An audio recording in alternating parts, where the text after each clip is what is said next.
Part 1. The Forbidden Prayer. Miriam always sat in the third pew from the front, right beside the aisle. Her white lace veil covered her neatly braided hair, her soft brown skin glowing under the stained glass light. Every Sunday, the congregation admired her purity, whispering blessings over her life. "She will make a perfect pastor's wife one day," the old women would say, nodding in agreement. She was the pastor's daughter, after all, a girl raised on Proverbs, Psalms, and the fear of falling into sin. But no one knew about the boy who sat at the back, near the old dusty speaker, wearing black jeans and a gray hoodie, his head always bent down as if in prayer. He was not part of their church. In fact, he wasn't a church boy at all. He only came to sit in the back row to watch her. Every Sunday for 4 months, he watched her. He watched the way her shoulders shook gently when she prayed. He watched her eyes close tightly when she sang worship songs, her hands lifted to heaven. He watched her smile shyly when her friends teased her after service. And every Sunday, as he walked back to his aunt's house in the old compound behind the church, he carried her image like a secret blessing pressed against his broken heart. One Sunday morning, during worship, Miriam felt a strange warmth at the back of her neck. It wasn't the usual tingling she felt when the Holy Spirit touched her during praise. This was different, deeper, heavier, human. She opened her eyes slowly and turned her head slightly. That's when she saw him. His eyes locked onto hers, and in that moment, the church disappeared. The drums, the claps, the singing, all of it faded into silence. His gaze held her hostage. Dark, tired eyes that carried pain she could not name. She quickly turned back to the pulpit, her chest tightening, her heart beating with a beat she had never known before. She prayed hard, whispering under her breath, "Lord, cover me with your blood. Lord, please remove this feeling." But deep inside, a small spark flickered to life.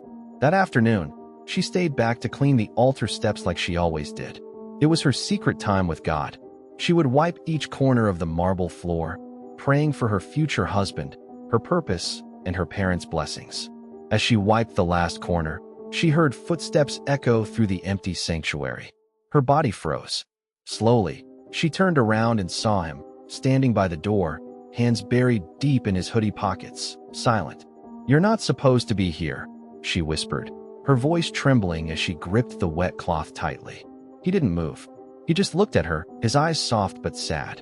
"I just wanted to see you up close," he said, his voice husky, almost sounding broken. "Every Sunday, you sing like an angel. You make me believe in God again." She felt her knees weaken. No boy had ever spoken to her like that. Especially not in church. Especially not him, a stranger. "Please leave," she said, her voice sharper than she intended. He stepped forward slowly and pulled out a small red notebook from his pocket. Its cover was torn at all corners, and pages were stuffed with scribbled notes. "I wrote something for you." "No, I can't take it," she refused, stepping back until she felt the cold altar behind her. "Please just read it," he insisted. His eyes begged her silently. He placed it on the edge of the bench and turned away without another word.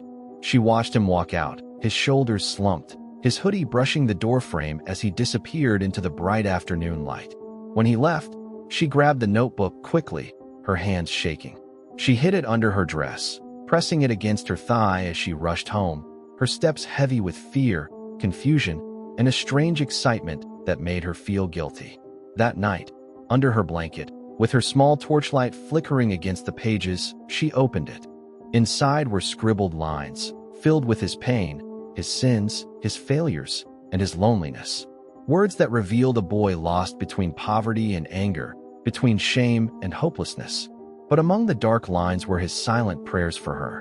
The last page read, "I don't come here for God. I come here for you. You are my church.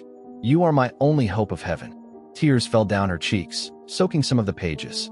She closed it quickly, clutching it to her chest as her heart thundered with emotions she could not hold. She whispered into the darkness, "Lord, please take this feeling away from me. Please." From that moment on, every Sunday that came was different.